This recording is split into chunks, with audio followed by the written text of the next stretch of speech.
And now, San Antonio Living.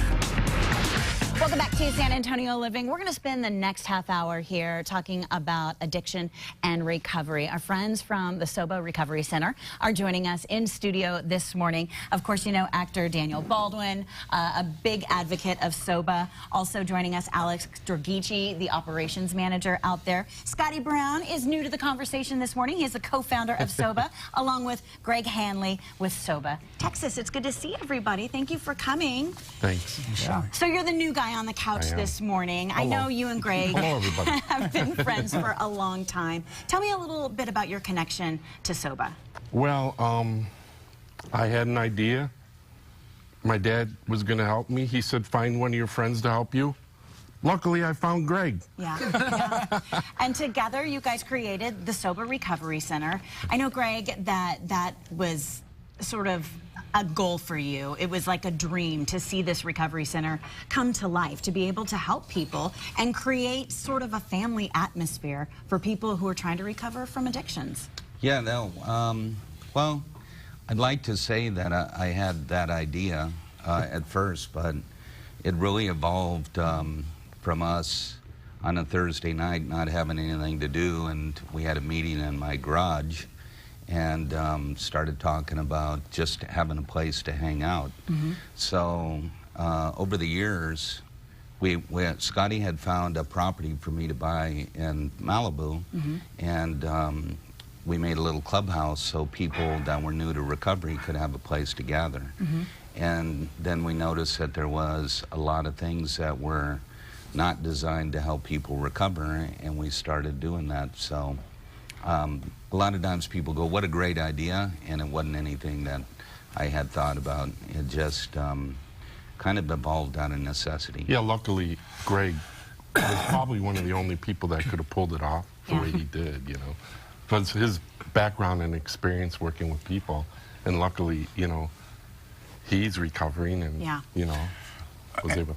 And if I may, one of the things that I think explains the whole SOBA experience has been exactly what Greg said. It came of his analysis of things that were missing, things that were necessary. As he continues to grow, in the San Antonio area, we've talked about some of the needs for our military men and women, you know, and so as he continues to analyze this, SOBA grows and goes in paths based on what people's needs are, which is a unique thing for a recovery center. Absolutely. I mean, you look at the process and you see holes. You see places where people are able to fail, and you're trying to close up those holes to make sure that people are successful. And one of the things that we should let you know that sets SOBA apart from other recovery centers is the fact that this is not just a 30-day program. Alex, can you talk about why that's important? Oh, it's, I mean, asking any therapist or specialist or even people who have been around the program for, doesn't matter, 1 year or 30 years, they talk about the #1 reason somebody gets multiple years is length of time. So treatment centers that people know about, they're 28-day or 30-day like they talk about.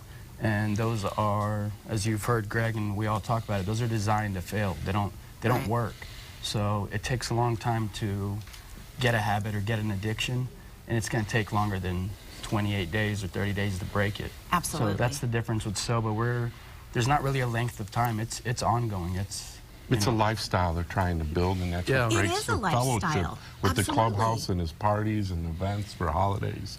That's so important because I want to go back a little bit because I can envision you guys kind of sitting in the garage and you're like, hey man, I'm trying to be sober. There's no place for me to go. I want to have fun. I want to live my life. There's just not a place to do that. So that's what drove you to start SOBA. How important is it to have that kind of support system, I suppose?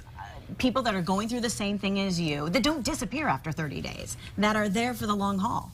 Well, it's critical. Scotty actually took me under his wing when I first entered recovery, and I didn't realize, I thought that drugs and alcohol were the problem, and then they took them away and I found out that I had problems. And, you know, one of them was that I was really socially awkward. I had a lot of social anxiety without a drink or a drug in my hand. And he introduced me to people, took me to parties, kind of got me out in the community a little bit, and that's where the fellowship becomes so important. And we create kind of a family atmosphere.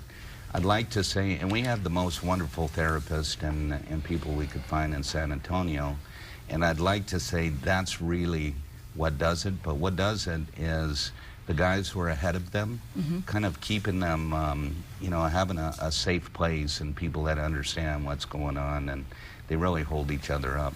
Absolutely, and I think that's so important as to why you're here, because you are a leader in the community. I mean, people look up to you, and this is something that you've been through. You're here talking with us about it on the San Antonio Living Show. You're a cool guy, you know? There's life after addiction. Well, I have to say, I have to be one of the more shining examples of what we're talking about here, and that is that I went to rehab 9 times. And I don't say this to diss any of the other rehabs, and I went to the big ones, you know, the ones that write all the books and everything else. I couldn't tell you the name of one person that was a counselor there, maybe 1 or 2, of 9 different times. I know hundreds of people that I see still coming back years and years later to the Thursday night alumni meeting at SOBA in Malibu. And I'll go there and I'll see guys, and I'll be like, oh, hey, what's up, Lars, and what's up this person, what's up that person? And they don't have to come to that meeting. Yeah. They come back because they're part of that 12th step that can, having had a spiritual awakening, we now reach out to the addict that still suffers. They come back because that's their family. This is a family. Yeah. For sure. It is, and the family is right here in San Antonio, in the Hill Country. We're going to take a quick break, and when we come back, we're going to talk more about the programs they have at SOBA Recovery. Of course, they're in the Texas Hill Country. If you'd like to find out more, if you know someone who needs help, call the number that you see on your screen. Check the website as well. They're on Facebook and Twitter. It's SOBA. We'll be right back.